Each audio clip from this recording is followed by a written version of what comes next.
Tetapi ketika kemudian mereka merasa sudah lulus tapi kemudian tidak diberikan kepastian bahwa mereka ini lulus, ya ini menjadi problem. Polemik mengenai kepastian hasil uji kompetensi dokter menjadi perhatian Komisi 10 DPR RI.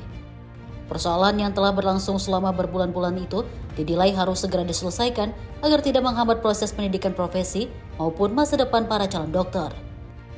Menanggapi persoalan tersebut, Komisi 10 DPR RI meminta Kementerian Pendidikan Tinggi, Sains dan Teknologi segera menyelesaikan persoalan peserta uji kompetensi dokter yang hingga kini belum memperoleh kepastian status kelulusan.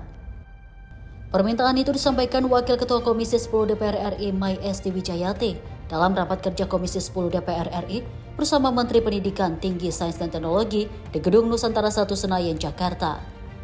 Saya meneruskan tangisan ribuan mahasiswa kedokteran. Saya kira forum ini juga tepat untuk Bapak menyampaikan. Mereka yang sudah merasa lulus karena sempat melihat hasil tes uji kompetensinya, tapi kan waktu itu tidak boleh didokumentasi.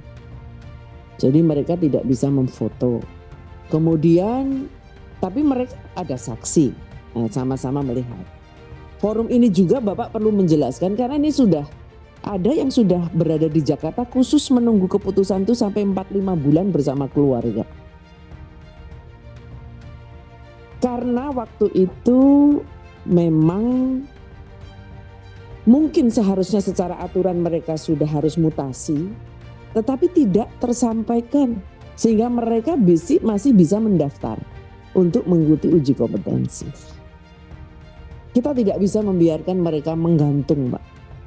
Harus ada kepastian. Kalau memang waktu itu sudah lulus, meskipun dikti mempunyai kesalahan karena tetap bisa dibuka untuk ikut ujian, tapi mereka waktu itu kan juga tidak tahu kalau harusnya sudah mutasi. Tapi kalau memang hasilnya itu dinyatakan lulus, ya Bapak perlu ada diskresi mengenai hal ini. Harus segera membuat keputusan.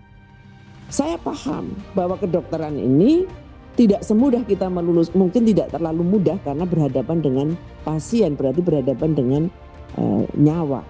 Tetapi ketika kemudian mereka merasa sudah lulus tapi kemudian tidak diberikan kepastian bahwa mereka ini lulus, ya ini menjadi problem. Mayesti mengungkapkan Komisi 10 menerima banyak aspirasi dari peserta yang telah menunggu keputusan selama 4 hingga 5 bulan. Menurutnya, apabila persoalan tersebut dipicu kesalahan administratif, pemerintah perlu mempertimbangkan langkah diskresi tanpa mengabaikan standar kompetensi profesi dokter. Ia berharap kepastian segera diberikan agar para calon dokter dapat melanjutkan tahapan pendidikan profesinya. Tim redaksi Sinpo TV melaporkan.